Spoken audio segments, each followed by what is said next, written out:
7 पढ़ाई करने के सुपर टिप्स आपको देने वाला हूं। मतलब अगर आपका मन नहीं करे पढ़ने को तो आप ये 7 टिप्स यूज कर सकते हो, आपको काम आएगा। सबसे पहले तो किस किस को फील होता है जब वो पढ़ने बैठता है तो ऐसा मतलब हद है यार, नहीं मन लग रहा है यार, कौन पढ़ेगा? किस किस को ऐसी फीलिंग आती है? Just right on chat section.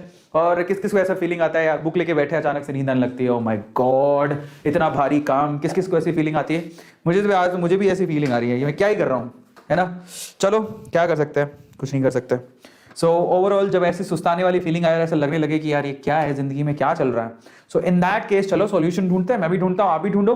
तो अगर आप लोगों का ऐसा मन नहीं लगता पढ़ाई में और अगर आप चाहते हो कि आप ऐसे बन जाओ, मतलब आपके लिए लर्निंग पढ़ना एक फन बन जाए, एक इंजॉयमेंट बन जाए, आप इंजॉय करने लगो, आप पढ़ने लगो, है ना? हर कोई ये चाहता है कि भैया मेरा पढ़ने में मन लगे, हर कोई ये चाहता है कि मेरा पढ़ाई में मन लगे और इतना मन लगे कि मेरे को कुछ और दिखे ही नहीं और मैं डॉक्टर बन जाऊं, मैं जो भी अचीव करना चाहता हूं जिंदगी में कर लूं। तो इन that case I have 7 super tips for all of you. 7 ऐसे टिप्स जिसमें से बहुत सारे टिप्स टॉपर से इन्फ्लुएंस्ड हैं, बहुत सारे लोग इसको यूज करते हैं। तो चलिए मैं आप लोगों को 7 सुपर टिप्स बताने वाला हूं कि अगर आपको पढ़ाई में मन नहीं लगता then what you have to do. पहला, number 1, connect it with your life goal. हमारे साथ प्रॉब्लम क्या होती है, जब हम ना टारगेट सेट करते हैं तो हम लोग एक्चुअली ना उस सिर्फ टारगेट सेट किया किसी के कहने पर कि मुझे ये करना है, मुझे वो करना है। आप ये सोचो कि जब वो करोगे, इमेजिन करो किसी दिन बैठ के। इमेजिन का क्या मतलब होता है, जिस दिन मान लो कि आपको कुछ करना है कि मेरे को ना रैंक बनानी है, अब आप ये भी इमेजिन करो कि जब आपकी रैंक बन जाएगी तो आप क्या क्या अचीव कर लोगे जिंदगी में। वो अचीव करोगे जो आपने कभी सोचा ही नहीं है। सपोज करो कि आप ऐसे इमेजिन करो, आंखें बंद करके इमेजिन करो कि आपकी ऑल इंडिया रैंक 1 आ गई। इमेजिन करवाता हूं, आंखें बंद करो सब लोग, ऑल इंडिया रैंक 1 आ गया। अच्छा, ऑल इंडिया रैंक बनाया तो क्या हुआ, क्या फायदे हुए उसके फायदे हुए, सबसे पहले तो सारे न्यूज पे आप छाए हुए हैं, सारे जितने भी न्यूज चैनल आपकी फोटो दिखा रहे हैं, ये देखिए गौर से देखिए इस लड़के को, गौर से देखिए इस लड़की को, कमाल कर दिया इसने, धमाल कर दिया इसने, आप छाए हो। फिर उसके बाद क्या होगा, आपको टॉप कॉलेज मिलेगा, आप एम्स में एंटर हो जाओगे। एम्स में एंटर होने के बाद क्या होगा, आप टॉप इंस्टीट्यूट में टॉप इक्विपमेंट्स के साथ में, टॉप टीचर्स के साथ में, टॉप डॉक्टर्स के साथ में प्रैक्टिस कर रहे हो, है ना? आपको वहां पर आपके ड्रीम डॉक्टर्स हैं, बड़े बड़े डॉक्टर्स आपको पढ़ाने आएंगे, वो वहां पर मिल रहे हैं। उसके बाद आपकी 5 साल की एमबीबीएस पूरी हो गई प्रैक्टिस, उसके बाद आपने 1-2 साल की प्रैक्टिस और करी, फिर आप डॉक्टर बन गए, फिर आपकी शादी हो गई। अब डॉक्टर बनते बनते आपने अपना क्लिनिक खोल लिया, ठीक है? और उसके बाद क्लिनिक खोलने के बाद अच्छा खासा पैसा कमा रहे हो आप, और उसके बाद आपकी लाइफ एकदम सेटल है, आपको पैसों की कोई कमी नहीं है, आपने जो चाहा वो खरीद लिया, ठीक है? फिर उसके बाद इतना पैसा कमा लिया, फिर आपने समाज सेवा शुरू कर दी, भगवान ने ऊपर वाले ने छप्पड़ फाड़ के पैसा दिया, आपके पास घर है, गाड़ी है, अच्छी बीवी है, अच्छे बच्चे हैं, बच्चे तो अच्छे ही होते हैं, अच्छे बच्चे हैं, फिर उसके बाद आपके पास इतना पैसा है, फिर उसके बाद आप पैसों को डोनेट करके लोगों की सेवा कर रहे हो। Oh my God, now look at it, आपने क्या किया, इमेजिन किया उस लाइफ को जो आप अचीव कर लोगे। तो फिर क्या सोचते, जब इतना बड़ा बड़ा काम मेरे सामने रखा है, मतलब जो मैं टारगेट सेट करके बैठा हूं उससे इतना सब कुछ अचीव हो सकता है, तो फिर छोटी छोटी चीजें जिससे मन खराब हो जाता है वो गौण लगने लगती हैं। ऐसा नहीं हमारा मन खराब नहीं होता, होता है बहुत बार, ऐसा फील होता है कि क्या चल रहा है यार, लेकिन जब याद करते हैं ना मैं ये सब क्यों कर रहा हूं और उससे मुझे क्या अचीव होने वाला है और मैं कहां पहुंच जाऊंगा जहां पर लोग मुझे देखते रह जाएंगे। आज जो लोग ना भरते हैं ना वो जिंदगी भर याद रखें कि उन्होंने किसको ना की है, ऐसी फीलिंग समझ में आता है। तो ओवरऑल यही सीन है, जब आप इमेजिन करते हो ना, अपने गोल को इमेजिन करते हो जो आपने सेट किया है कि आप लाइफ में क्या क्या अचीव कर लोगे, तो फिर आप अंदर से सोचने लगते हो कि हाँ यार मैं तो बहुत बड़ा अचीव करने जा रहा हूं, तो मैं पिस्ड ऑफ होकर क्यों बैठा हूं, मैं पढ़ क्यों नहीं रहा हूं। सो सबसे पहला काम आपको यह करना है कि अगर आप सेट करके बैठे हो अपने लिए कोई अच्छी लाइफ, तो प्लीज आप उसे ना, हाँ जब भी पिस्ड ऑफ हो, मन नहीं मान रहा हो, तो जो आप ऑल इंडिया रैंक 1 सोच के बैठे हो या एम्स रैंक सोच के बैठे हो, आप इमेजिन करो कि आप उससे क्या क्या कर लोगे। वो बहुत इंपॉर्टेंट है, समझ में आता है? इमेजिनेशन सेटिस्फाई करेगी आपको, फिर आपका मन लगना शुरू हो जाएगा कि यार मुझे तो बड़े बड़े सपने देखे हैं मैंने। दूसरा, study in clean and peaceful place. हमारे साथ प्रॉब्लम ये, हमारा मन इसलिए लगता कि हम क्या ही तो बैठे हैं, इतनी गंदी टेबल है जिसपे मैंने सुबह से शाम तक कचरा पट्टी कर रखी है। तो अगर आपकी स्टडी टेबल साफ सुथरी होगी, डेफिनेटली आपका मन लगेगा। समझ में आ रहा है? अच्छी साफ सुथरी टेबल होनी चाहिए जिसपे जितनी रिक्वायरमेंट है उतनी चीजें होनी चाहिए, आराम से बैठ के अगर आप पढ़ाई कर सकते हो तो that may help you a lot. अपना स्टडी देखो, वैसे हम लोग देखो कुत्ते कितने प्यारे होते हैं, पर कभी आप देखना जो डॉग्स होते हैं ना, वो अपनी जगह पे जब भी बैठते हैं तो अपनी पूंछ से क्या करते हैं, झाड़ू लगाते हैं एक बार, फिर साफ करके बैठते हैं। हमें से बहुत सारे ऐसे बच्चे जो अपनी स्टडी टेबल साफ ही नहीं करते हैं। सुबह उठ के आप जबकि आपके पास समय पूरे दिन में, अपनी स्टडी टेबल जरूर साफ करनी चाहिए। कई लोगों के तो मम्मी डैडी साफ करते हैं, आप तो हाथ भी नहीं लगाते हो। कौन कौन ऐसा जो अपनी स्टडी टेबल खुद साफ करता है? Just write down in chat section, come on do, write down in chat section. किस किस को लगता है कि नहीं मैं तो अपनी स्टडी टेबल खुद साफ करता हूं भाई? Come on, just write down in chat section, है ना? करनी चाहिए यार, खुद को साफ करनी चाहिए, दिन में एक बार साफ करनी चाहिए। जगह साफ सुथरी होगी तो आपका मन लगेगा, ठीक है? ऑब्वियसली। तीसरा, कीप ऑल डिस्ट्रैक्शंस अवे।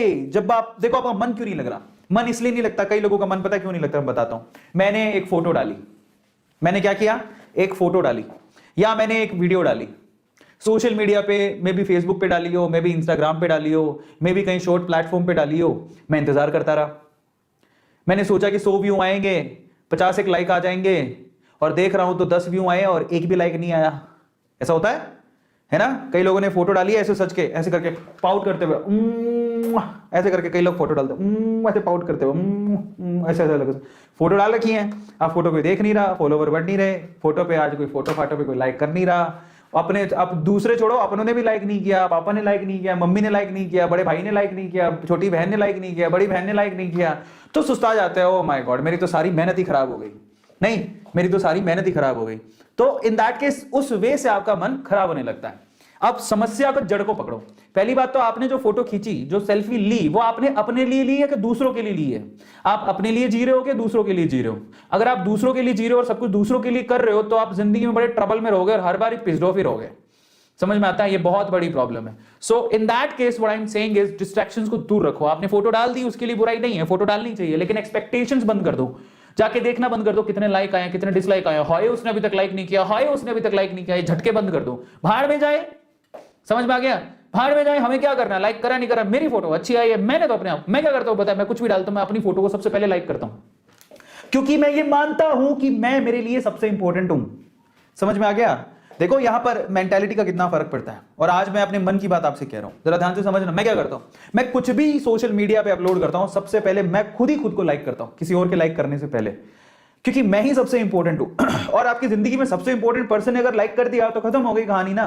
दूसरे लाइक करे नहीं करे तो क्या फर्क पड़ता है? सो वहां से आपका ना डिस्ट्रैक्शन खत्म होने लगता है, उदासी खत्म होने लगती है जब आप अपने आप को इंपॉर्टेंस देते हो। मैं शाहरुख खान का एक भाषण देख रहा था, मतलब स्पीच दे रहा था, वो स्पीच देख रहा था, तो शाहरुख खान क्या कह रहा था? देखो, तो तुम दूसरों का भला करो नहीं करो, दूसरों के बारे में सोचो नहीं सोचो, अपने बारे में सबसे पहले जरूर सोचो। दूसरों को हराने का मत सोचो, मैं खुद कैसे जीतूं वो सोचो। समझ में आ गया? वो इंपॉर्टेंट है। आप अपने लिए जिस दिन इंपॉर्टेंट हो जाओगे और आप अपने लिए सर्वोपरि हो जाओगे, आपको ये ना जो मन नहीं लग रहा उसकी बीमारी दूर हो जाएगी। सो इन दैट केस उसके लिए आपको क्या करना है? आपने सोशल मीडिया यूज किया, दैट्स फाइन, बट उसके बाद ना उसको देख के पागल मत बनो, लीव इट। कोई आ रहा है जा रहा है जिंदगी में, जाने दो, कोई फर्क नहीं पड़ता। आप अपने लिए इंपॉर्टेंट हो, इतना बहाव में मत बहो, ये सोशल मीडिया में ज्यादा फंसो मत, ठीक है? इनसे थोड़े दूर ही रहो तो फायदा मिलेगा। सारे सोशल मीडिया के आपको दिख रहे होंगे, इंस्टाग्राम, स्नैपचैट, कई बच्चे स्नैपचैट पर हैं, इंस्टाग्राम पर बहुत सारे बच्चे हैं, स्नैपचैट, ये पिनिंटरेस्ट, ट्विटर पे तो क्या ही देखते हो तुम, गूगल प्लस, व्हाट्सअप, फेसबुक, ये पता नहीं किसका सिंबल है, ये टी तो ट्विटर ही होगा, पता नहीं क्या है टी, टेलीग्राम या लिंक्डइन पे तो तुम क्या ही बात करते हो। तो ये सारे सोशल मीडिया जो पंगे ही है एक तरह के, समझ में आ रहा है? और इनसे दूर रहो। उसके बाद चौथा सबसे इंपॉर्टेंट है, set small target per day. हमारे साथ ये भी समस्या है, बहुत सारे बच्चे, आज मैं ये चैप्टर पूरा खत्म कर दूंगा और उसके साथ 100 सवाल कर डालूंगा। इतना बड़ा टारगेट सेट करते हैं, पहाड़ जितना टारगेट सेट कर लिया और नीचे से 2 सीढ़ी चढ़े नहीं, टट्टे निकलनी चालू हो जाती है। नो, मतलब इसको उस वैसे मत करना। मैं पंजाबी हूं तो हमारे यहाँ क्या होता है, एक पैट डायलॉग है, ठीक है? सो पॉटी निकल गई, so in that case that is called पसीना निकल गया, काम बहुत भारी था। सो यहां पर मैं आपसे कहूंगा कि आप इतना बड़ा टारगेट अपने ऊपर सेट मत करो, स्मॉल टारगेट्स बनाओ, स्मॉल। समझ में आता है? धीरे धीरे ऊपर बढ़ो, धीरे धीरे, कोई फर्क नहीं पड़ता। Are you getting my point? तो आप सिर्फ ये सोचो कि ठीक है, आज बायोलॉजी में जितना पढ़ा मुझे सिर्फ उतना रिवाइज करना है और उससे रिलेटेड 5 सवाल कर लूंगा, बहुत है।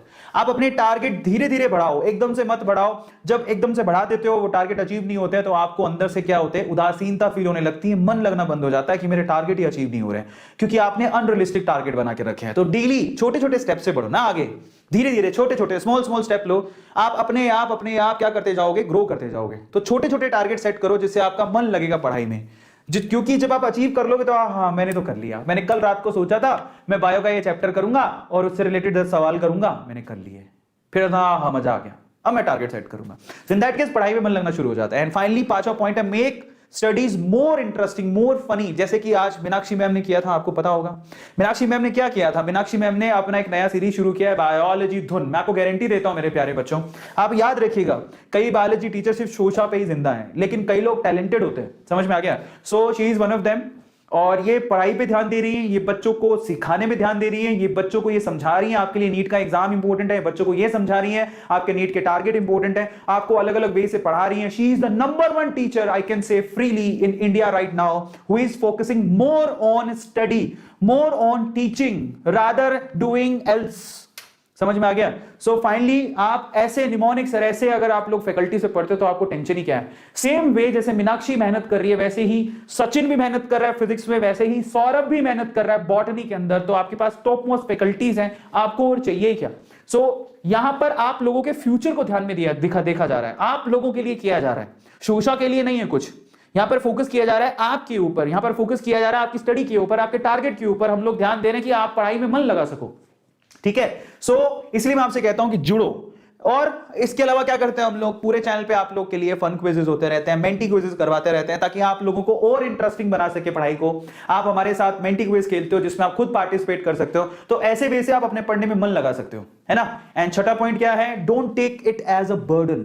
बहुत सारे बच्चे हैं जो कि इसको एज अ बर्डन ले लेते हैं, है ना? इतना सारा सिलेबस है, देखो बर्डन है, लेकिन बर्डन की तरह ट्रीट मत करो उसको, नहीं तो आप कुछ पढ़ ही नहीं पाओगे। ट्राई टू अंडरस्टैंड, और समय खराब होता चला जाएगा। सो बेटर है कि आप उसको बर्डन की तरह मत लो, रिलैक्स होके पढ़ो, आराम से पढ़ो, टारगेट ओरिएंटेड होके पढ़ो। That is really very important. समझ में आता है? सो आप इतना बर्डन मत लो पढ़ाई का। जैसे कि मैं आपको एग्जांपल देता हूं, आपको मैं बर्डन के पॉइंट से एग्जांपल देता हूं। हमारे एक टॉपर है जो शायद लास्ट ईयर की टॉपर है, वो क्या कहती है, वो नीट की टॉपर है और वो सजेस्ट करती है आपको, क्या कहती है, she is Akanksha Singh, 720 out of 720, all India rank second था सिर्फ एज की वजह से, अदरवाइज नंबर के हिसाब से शी इज द टॉपर। और वो क्या कहती हैं, वो ये कहती हैं कि उन्होंने पढ़ाई इसलिए नहीं करी कि उन्हें नीट को क्रैक करना था या टॉप रैंक बनानी थी, एक्चुअली उन्होंने इसलिए करी क्योंकि उनको पढ़ने में मजा आता था। नाउ अगर आपको पढ़ने में मजा आता है तो डेफिनेटली आप बड़े बड़े टारगेट्स भी अचीव कर लोगे। जब किसी काम को करने में आपको मजा आने लगता है, ध्यान रखना, जब किसी काम को करने में आपको मजा आने लगता है तो आप लोग याद रखिए उस टाइम पे आप ग्लोरीफाई हो जाते हो, आपका वर्क ग्लोरीफाई हो जाता है। समझ में आ गया? आपकी बोरियत खत्म हो जाती है। Now that's very important. समझ में आ गया? So in that case what I am saying is, आप बर्डन मत लो पढ़ाई की, उसे इंटरेस्ट से पढ़ो। आप पढ़ने आपको अच्छा लगता है इसलिए पढ़ो, मजा आता है इसलिए पढ़ो, तो आपका बर्डन ऑटोमेटिकली कम होता जाएगा जो आपके टारगेट्स अचीव होने लगेंगे। समझ में आता है? So please do not take burdens. And finally 7th point क्या है वो जरा देख लो आप। And finally the point number 7 is stay positive and believe in yourself, and that is the most most most most most important thing. बहुत बच्चे जो नेगेटिव पूरे दिन सोचते हैं, बोरियत क्यों होती है, जरा सोचो कभी, बोरियत क्यों महसूस होती है? किसी स्टडी को लेके बोरियत इसलिए महसूस होती है, ऐसा फील होता है, हाय गुप्ता जी के लड़के ने इतना कर लिया, शर्मा जी के लड़के ने इतना कर लिया, मीना ने इतना कर लिया, ईना ने इतना कर लिया, टीका ने इतना कर लिया, मैंने तो कुछ किया ही नहीं, हाय। तो दूसरों को देखने का जो प्रॉब्लम है ना, ये बहुत भयंकर प्रॉब्लम है। यहां से डिससैटिस्फैक्शन और नेगेटिविटी आने लगती है। आप किसी से कंपैरिजन मत करो। आपके पास जो है वो दूसरों के पास नहीं है, जो दूसरों के पास है वो आपके पास नहीं है। सो आप क्यों कंपैरिजन कर रहे हो? आपकी और उसकी कंडीशन सेम नहीं है। सेम एक ही चीज है, उसके पास भी 24 घंटे है, आपके पास भी 24 घंटे है। तो better to focus on that 24 hours. आप उसको फुल्ली यूटिलाइज करो अपनी कैपेबिलिटी के हिसाब से। That is the most important thing rather focusing on the other things. तो आप पॉजिटिव रहो, अपने आप पे विश्वास रखो। आपको फील होना चाहिए कि मैं नीट में बहुत अच्छा कर जाऊंगा या कर जाऊंगी, मैं बोर्ड एग्जाम में बहुत अच्छा कर जाऊंगा या कर जाऊंगी, और मेरे टारगेट रियलिस्टिक होने चाहिए। मुझे किसी और से कंपैरिजन नहीं करना, मुझे कंपैरिजन अपने आप से करना है कि मैं कल के दिन से आज के दिन में कितना इंप्रूव हुई या कितना इंप्रूव हुआ। That is so much important for you in your life. आ रहा है सबको समझ में? ये सबसे इंपॉर्टेंट है। Rather focusing on other things, focus on yourself, stay positive and believe in yourself. यही आपका बेड़ा पार लगाएगा। समझ में आता है? एंड आई थिंक आप लोग समझ गए होंगे कि यहां पर पॉजिटिव रहना बहुत ज्यादा जरूरी है। In that case, never regard study as duty, but take it as opportunity to learn. Albert Einstein खुद कह के गए हैं कि स्टडी को, पढ़ाई को ड्यूटी मत समझिए कि हाँ मेरी तो उम्र ही यही है और इसके अलावा तो मैं क्या ही पढ़ूंगा, माँ बाप अभी पैसा दे रहे हैं, बाद में तो देंगे नहीं। समझ में आ रहा है? सो अगर आप ऐसे करके समझोगे और ड्यूटी समझोगे तो पढ़ना है, क्या ही करें। और कुछ बच्चे होते हैं इंटरेस्ट से पढ़ते हैं, नहीं यार physics is really good, chemistry is really good, biology is really good, and I have to do it, I really like it. In that case, they love their subject, और उन्हें अपॉर्चुनिटी नजर आने लगती है उसी सब्जेक्ट में जिन पे उनको बहुत इंटरेस्ट होता है। So that's what I am saying कि please love your subjects, please love your opportunity जो आपके पास सामने है। फन की तरह, फन फन लविंग होके स्टडी करो, स्टडी में इंटरेस्ट रखो तो आपको बहुत ज्यादा फायदा होगा, no doubt about it. So please focus on the